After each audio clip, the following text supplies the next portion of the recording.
Hello everyone, this is Preet and welcome back to my YouTube channel. Last video में students हम लोग बात कर रहे थे आयनिक कंपाउंड्स के बारे में कि what is the ionic compounds and ionic compounds के अंदर हमने देखा था कि किस तरीके से इलेक्ट्रॉन्स का जो है ट्रांसफर होता है। और उसके बाद में हम लोगों ने देखा था फॉर्मेशन ऑफ सोडियम क्लोराइड एक एग्जाम्पल के तौर पे कि सोडियम क्लोराइड का जो फॉर्मेशन है वो किस तरीके से होता है, यानी कि हम जो रिएक्शन देख रहे थे मेटल्स एंड नॉन मेटल्स के बीच में वो किस तरीके से होती है और एक कंपाउंड का फॉर्मेशन होता है। नेक्स्ट आज हम देखने वाले हैं प्रॉपर्टीज ऑफ आयनिक कंपाउंड्स कि आयनिक कंपाउंड्स जो होते हैं उनकी प्रॉपर्टीज क्या क्या होती हैं, उनमें क्वालिटीज क्या क्या होती हैं। Okay, then first is physical nature कि जो आयनिक कंपाउंड होते हैं उनका फिजिकल नेचर किस टाइप का होता है, क्या वो सॉलिड्स होते हैं, क्या वो लिक्विड होते हैं, क्या वो गैसेस होते हैं। तो let's see. Ionic compounds are solids. Ionic compound जो होते हैं वो सॉलिड्स होते हैं। These are generally brittle and break into pieces when pressure is applied. Generally ये ब्रिटल होते हैं जिनको बोला जाता है भंगुर नेचर के, भंगुर प्रकृति के, एंड ब्रेक इनटू पीसेस और ये टुकड़ों में टूट जाते हैं व्हेन प्रेशर इज अप्लाइड, जब इनके ऊपर कोई प्रेशर अप्लाई किया जाता है। तो आयनिक कंपाउंड सॉलिड होते हैं और जनरली ब्रिटल होते हैं और जैसे इन पर कोई प्रेशर अप्लाई किया जाता है तो ये टुकड़ों में टूट जाते हैं, ब्रेक हो जाते हैं। ओके, तो ये था आयनिक कंपाउंड का फिजिकल नेचर।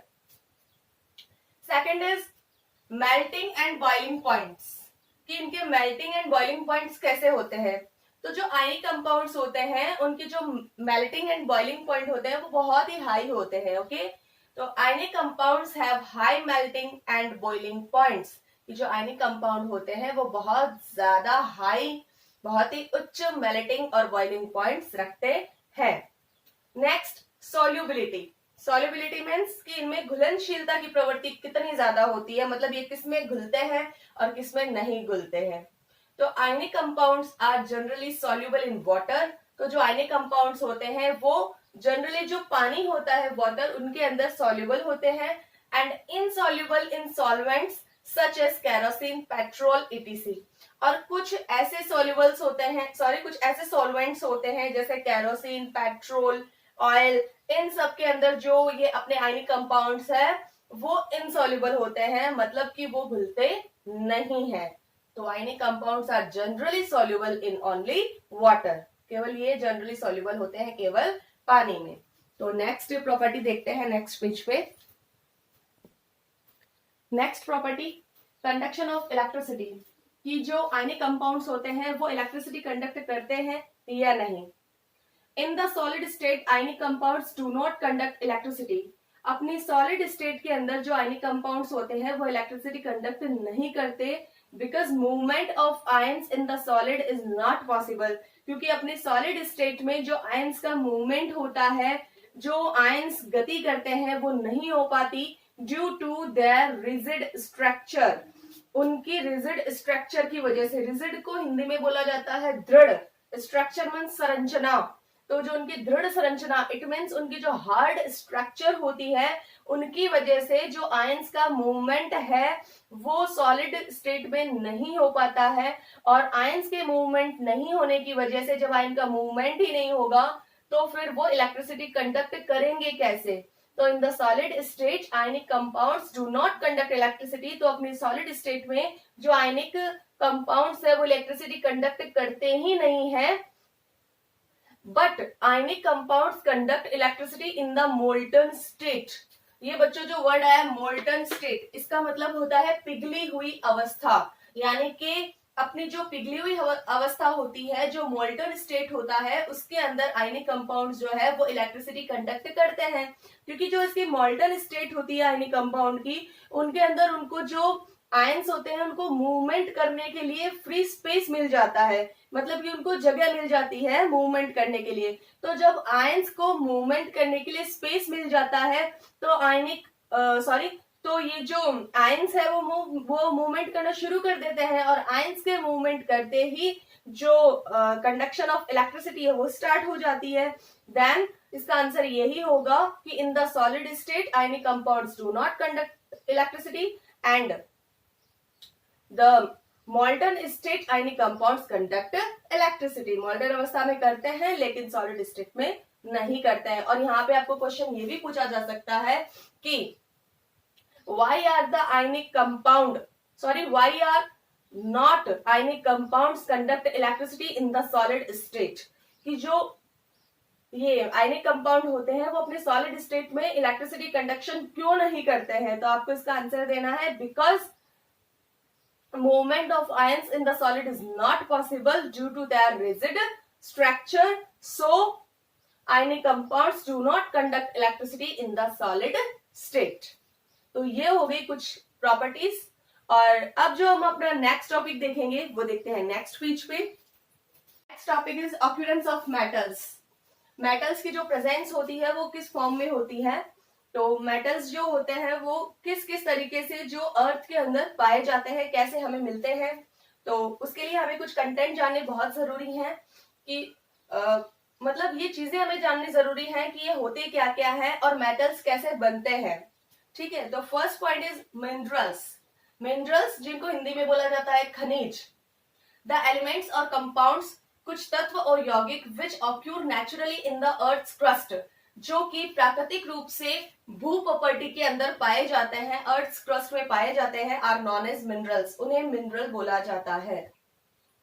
मतलब कि ये नेचुरली ही होते हैं, इनको बनाना नहीं पड़ता है। तो ये कुछ एलिमेंट्स या कुछ कंपाउंड्स होते हैं जो कि अर्थ क्रस्ट में नेचुरली ही पाए जाते हैं, जिन्हें बोला जाता है are known as minerals. Second topic हम देखते हैं ऑर्स की ऑर्स क्या होते हैं, जिनको हिंदी में बोला जाता है अयस्क। Minerals contain a very high percentage of a particular metal. जो मिनरल्स होते हैं वो बहुत ही हाई परसेंटेज, बहुत ही उच्च प्रतिशत मात्रा में of a particular metal. Minerals जो होते हैं वो कंटेन करते हैं एक बहुत ही हाई परसेंटेज में पर्टिकुलर मेटल, कुछ उनमें एक विशेष धातु पाई जाती है, एक पर्टिकुलर मेटल पाया जाता है, and the metal can be profitably extracted from it. और जो ये मेटल्स होते हैं वो अपने प्रॉफिटेबली मतलब अपने लाभ के लिए, अपने प्रॉफिट के लिए, एक्सट्रैक्टेड फ्रॉम इट, इन्हें एक्सट्रैक्टेड यानी उन्हें निकाला जाता है फ्रॉम इट, कहां से, मिनरल से। इसका मतलब ये होता है बच्चों, इसको अगर हम ध्यान से देखें, ये तो मैंने इसका थोड़ा थोड़ा बताया आपको, अगर हम टोटली ओवरऑल देखें तो इसका ऑर्स जो होते हैं वो होते हैं जो हमारे मिनरल्स होते हैं ना, उनमें बहुत ही हाई परसेंटेज, बहुत ही मतलब हाई क्वांटिटी के अंदर एक पर्टिकुलर मेटल पाया जाता है। यानी कि हमारा जो मिनरल्स होता है उसमें कुछ एक विशेष धातु पाई जाती है उन मिनरल्स के बीच में। तो उन मिनरल्स में से उन पर्टिकुलर मेटल्स को जब निकाला जाता है तो वो जो पर्टिकुलर मेटल निकलते हैं उन मिनरल्स को बोला जाता है ऑर्स। These minerals are called ores, मतलब कि मिनरल में एक पर्टिकुलर मेटल होता है, उस मेटल को मिनरल में से निकालना और वो जो निकाले गए मेटल्स हैं उनको बोला जाता है ऑर्स। Minerals contain a very high percentage of a particular metal and the metal can be profitably extracted from it. These minerals are called ores. I think आपको समझ में आ गया होगा minerals, ores. And third point हमारा है gang. Gang, ores mined from the earth are usually contaminated with large amount of impurities such as soil, sand, etc. called gang. Gang का मतलब होता है बच्चों impurities. Impurities जो हमें ores मिलते हैं अर्थ में से वो usually contaminated with large amount of impurities, वो एकदम प्योर तरीके से हमें नहीं मिलते हैं, बल्कि उनमें बहुत सारे इम्प्योरिटीज पाई जाती है जैसे कि सॉइल, सैंड, एटीसी। तो जो वो इम्प्योरिटीज होती हैं उनको गैंग बोला जाता है। यानी कि हम जो अर्थ से ऑर्स निकालते हैं उनमें बहुत ही लार्ज अमाउंट में इम्प्योरिटीज होती हैं, इन इम्प्योरिटीज को जो है गैंग बोला जाता है। तो हमें जो मेटल्स मिलते हैं वो इस तरीके से मिलते हैं, हमें मिनरल्स मिलता है, मिनरल्स में से हमें ओर्स मिलते हैं, ओर्स के साथ में कुछ इम्प्योरिटीज मिलती हैं जिन्हें गैंग बोला जाता है। और आगे जब हम देखेंगे कि मेटल कैसे मतलब कि प्राप्त किए जाते हैं, कैसे मेटल्स प्योर तरीके से निकाले जाते हैं, तो उनमें हम लोग कुछ मेथड्स भी देखेंगे कि कैसे ये गैंग उनमें से अलग की जाती है और कैसे हमें प्योर मेटल मिलता है। तो नेक्स्ट पॉइंट देखते हैं नेक्स्ट पेज पे। Next topic is extraction of metals, यानी मेटल का निष्कर्षण, मेटल प्राप्त करना, मेटल को निकालना। दीज आर 3 स्टेप्स, इसके लिए आपको 3 स्टेप्स देखने हैं। First step is enrichment of ores, second is extraction of metals and third is refining of metals. अब बच्चों नाम से पता चल रहा है यहाँ पे, जैसे फर्स्ट पॉइंट आपका है इनरिचमेंट ऑफ ओर्स। इनरिचमेंट को हिंदी में बोला जाता है समृद्धिकरण ऑफ ओर्स, मतलब अयस्कों का समृद्धिकरण। इसका मतलब ये होता है कि हम जानते हैं कि जो ओर्स हमें मिलते हैं, ओर्स हमें कहाँ से मिलते हैं, जो ये आपके मिनरल्स होते हैं, मिनरल्स के साथ में कुछ पर्टिकुलर मेटल्स होते हैं जिन्हें अपने प्रॉफिट के लिए निकाला जाता है, उनको ओर्स बोला जाता है।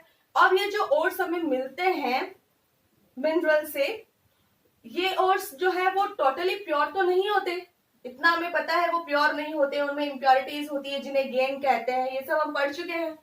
तो ये जब इम्प्योरिटीज इनके अंदर होती है तो इन इम्प्योरिटीज को रिमूव करके और जो प्योर ओर्स हमें मिलते हैं उस प्रोसेस को बोला जाता है इनरिचमेंट ऑफ ओर्स। यानी इनरिचमेंट ऑफ ओर्स का मतलब है कि removing the impurities from the impure ores and get pure ores, यानी कि इम्प्योरिटीज को हटाकर और प्योर ओर्स मिलने की जो प्रोसेस है उसे बोलते हैं enrichment. Okay, second is extraction of metals. इसे हिंदी में बोला जाता है धातुओं का निष्कर्षण, मतलब धातुएं कैसे निकलती हैं, कैसे प्राप्त होती हैं, एक्सट्रैक्शन ऑफ मेटल्स। अब ये जो मेटल्स हैं, फर्स्ट टॉपिक में हमने देखा कि जो मिनरल्स होते हैं, मिनरल्स से हम लोग जो ओर्स प्राप्त करते हैं, उन ओर्स को प्योर करके, सॉरी, उन ओर्स में से इंप्योरिटीज निकालकर उन्हें प्योर करना फर्स्ट पॉइंट में। अब उन प्योर ओर में से मेटल्स निकालना, उनको बोलते हैं हमारा second step extraction of metals. And third point is refining of metals. Refining को हिंदी में बोला जाता है शोधन, यानी धातुओं का शोधन। अब हमें जो ये मेटल्स मिले हैं, उन मेटल्स का लास्ट स्टेप होता है मेटल्स का रिफाइनिंग करना उन्हें। ठीक है, तो हमने 3 स्टेप्स देखे। पहला enrichment of ores, second extraction of metals and third हमारा स्टेप है रिफाइनिंग ऑफ मेटल्स। तो इन स्टेप्स के बारे में भी हम थोड़ा बहुत लिख लेते हैं। तो देखिए नेक्स्ट पेज पे एनरिचमेंट ऑफ ओर्स, इनके अंदर देखते हैं the process in which removing of the gangue from the ore. एक ऐसी प्रक्रिया जिसमें गैंग को और में से रिमूव किया जाता है, उसे एनरिचमेंट ऑफ ओर्स कहते हैं। Second, extraction of metals. Extracting of the metal from the ore is called extraction of metal. Extraction of metal, यहाँ पर एक्सट्रैक्टिंग ऑफ द मेटल यानी मेटल का निष्कर्षण करना, कहां से, और में से, उसे बोला जाता है एक्सट्रैक्शन ऑफ मेटल्स। तो सबसे पहले हम इस प्रोसेस के अंदर क्या करते हैं, एनरिचमेंट करते हैं, यानी कि गैंग्स हटाते हैं। सेकंड में हम लोग ओर से, जो प्योर ओर मिला है, उनमें से मेटल निकालते हैं। अब जो ये थर्ड पॉइंट है हमारा रिफाइनिंग वाला, उससे हम बाद में देखेंगे। पहले हम ये देखेंगे कि जो हमने एक पॉइंट लिखा है extraction of metal, extraction of metals, इसके अंदर जो हम देखेंगे कि कल हमने एक रिएक्टिविटी सीरीज देखी थी, जो कि हमने मेटल्स की देखी थी कि सबसे ज्यादा रिएक्टिव कौन होता है, देन उससे कम रिएक्टिव, देन उससे कम रिएक्टिव, और सबसे लास्ट जो है, जो रिएक्टिव मेटल होता है, वो कौन सा होता है। आज हम देखेंगे कि वो जो सीरीज थी, उनके अकॉर्डिंग जो मेटल्स होते हैं उनको किस तरीके से एक्सट्रैक्ट, मतलब उनका किस तरीके से एक्सट्रैक्शन किया जाता है। जैसे जो सबसे ज्यादा मोस्ट रिएक्टिव जो होती हैं मेटल्स, उनका जो एक्सट्रैक्शन करने का तरीका होगा वो अलग होगा, उससे कम होगी उनका तरीका अलग होगा, जो सबसे कम होंगी उनका तरीका अलग होगा। तो हम मेटल्स को 3 पार्ट्स के अंदर डिवाइड करेंगे, जिसमें से जो फर्स्ट पार्ट होगा वो होगा आपका जो मोस्ट रिएक्टिव होते हैं उनको, उनका एक्सट्रैक्शन का तरीका। सेकंड पार्ट आपका जो होगा वो होगा मीडिएटर, यानी कि जो बीच वाले हैं। थर्ड पार्ट आपका जो होगा वो होगा लो वाला, जो लो रिएक्टिव मेटल्स हैं। तो इस तरीके से हम 3 पार्ट्स में मेटल्स को डिवाइड करेंगे और तीनों के हम देखेंगे method of extraction of metals, and उसके बाद में हम देखेंगे रिफाइनिंग। तो चलिए देखते हैं नेक्स्ट पेज पे। All metals are divided into 3 major parts. जितने भी मेटल्स होते हैं उनको 3 बड़े पार्ट्स में डिवाइड करते हैं। First is metal of low reactivity, second जो होता है metals of medium reactivity, and third is metals of high reactivity. यानी फर्स्ट पे आते हैं जो लो रिएक्टिविटी वाले मेटल्स होते हैं, जैसे लो में आते हैं जैसे गोल्ड, सिल्वर, प्लेटिनम, ये सब आते हैं metals of low reactivity. Second is metals of medium reactivity, medium के अंदर आ गए आपके जैसे आयरन, जिंक, ये सब। मेटल्स ऑफ हाई रिएक्टिविटी के अंदर आएंगे आपके जैसे सोडियम, पोटेशियम, कैल्शियम, ये सब है हाई रिएक्टिविटी के। तो ये जो तीन पार्ट्स आपके डिवाइड हुए हैं, ये तीनों का जो एक्सट्रैक्शन करने का जो तरीका है वो तीनों का क्या होगा, डिफरेंट डिफरेंट होगा। तो देखते हैं, देखें नेक्स्ट पेज पे एक्सट्रैक्शंस ऑफ मेटल्स में फर्स्ट पॉइंट हमारा है मेटल्स ऑफ लो रिएक्टिविटी, कि जो मेटल्स होते हैं जो लो रिएक्टिविटी रखते हैं उनका एक्सट्रैक्शन किस मेथड से होता है। तो वहां पे मैंने एक चार्ट सा बनाया छोटा सा, जिसमें मैंने सबसे फर्स्ट ऑफ ऑल लिखा है सल्फाइड ओर्स, यानी कि ये जो लो रिएक्टिविटी वाले मेटल्स होते हैं इनमें जो आपको ओर्स मिलेंगे वो सल्फाइड के फॉर्म में मिलेंगे, ठीक है। तो आपको सबसे पहले दिया जाएगा सल्फाइड ओर्स। सल्फाइड ओर्स जब आपके पास में रहेगा तो आपको रोस्टिंग की प्रोसेस करनी है। सबसे पहले आप देखेंगे कि रोस्टिंग क्या होता है, मैंने यहाँ पे लिखा है roasting. Sulphide ores are converted, actually क्या है बच्चों, वहां पे आप चार्ट तो रट लेंगे कि सल्फाइड ओर से रोस्टिंग से मेटल और मेटल से रिफाइनिंग, चलो काम खत्म हो गया। बट आपको एटलीस्ट ये तो पता होना चाहिए कि रोस्टिंग क्या होता है, क्योंकि जब आप अभी तो इसको लर्न कर लोगे, लेकिन जब आप इसका एग्जाम्पल देखोगे, जब आप रिएक्शंस देखोगे तो आपको पता चलेगा कि रोस्टिंग का मतलब ये होता है। उस जगह पे आपको ये जानना बहुत जरूरी है, ठीक है। तो रोस्टिंग होता है क्या है, sulphide ores are converted into oxides. Sulphide ores जब ऑक्साइड्स में बदलते हैं बाय हीटिंग के द्वारा, strongly in the presence of excess air, जब एयर की प्रेजेंस में सल्फाइड ओर्स हीटिंग की प्रोसेस के थ्रू ऑक्साइड में कन्वर्ट होते हैं, तो इस ये जो प्रोसेस होती है the process is known as roasting. तो इसे रोस्टिंग बोला जाता है। यानी कि जब आप लो रिएक्टिविटी वाले मेटल्स का एक्सट्रैक्शन करेंगे तो आपको सबसे पहले सल्फाइड ओर्स मिलेंगे, सल्फाइड ओर्स का आप करेंगे रोस्टिंग करेंगे तो जो सल्फाइड ओर्स रहेंगे वो ऑक्साइड में चेंज हो जाएंगे, और ऑक्साइड को जब आप वापस हीट करेंगे बच्चों तो आपको मेटल प्राप्त हो जाएगा। तो रोस्टिंग से आपको मिलेगा मेटल, और फिर मेटल मिलने के बाद में आप करेंगे रिफाइनिंग द मेटल, जो आपका लास्ट स्टेप रहेगा। तो ये था रोस्टिंग। अब नेक्स्ट पेज पे हम देखते हैं कि लो रिएक्टिविटी वाले जो भी मेटल्स होते हैं उनको हम एग्जाम्पल के थ्रू समझते हैं। तो देखिए नेक्स्ट पेज पे एग्जाम्पल देखते हैं। Example 1, cinnabar is an or of mercury. जो सिनेबार होता है HGS वो मर्क्यूरी का एक और होता है, यानी कि एक अयस्क होता है। Extracting mercury from cinnabar HGS।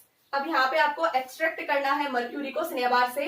तो यहाँ पे हम देखते हैं, हमने बोला था कि जो रोस्टिंग की रिएक्शन होती है, जो रोस्टिंग की प्रोसेस होती है वो होती है जब सल्फाइड को एयर की प्रेजेंस में आप हीट देके ऑक्साइड में कन्वर्ट करते हैं, तो दिस इज कॉल्ड रोस्टिंग। और रोस्टिंग की जो प्रोसेस होती है इसमें जो आपकी गैस होती है वो सल्फर की फॉर्म के अंदर बाहर भी निकलती है।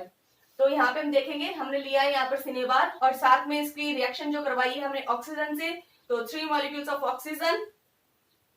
तो यहाँ पे नंबर ऑफ एटम जो ऑक्सीजन के हैं वो 3 है।